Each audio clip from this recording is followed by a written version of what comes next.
Si, si Genset naman ang nang-aasar ngayon. Nananahimik si Kermit.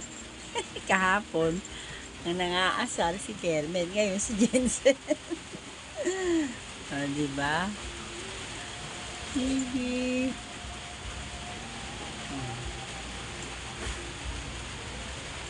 Nasa mood ka na naman, Genset, ha?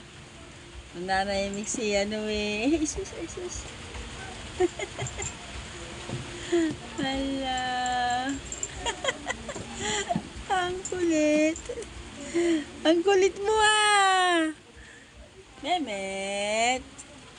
Memet. Ayan na naman si Rudapia. Sabay pa kayo nagkakamot. Tingnan mo na.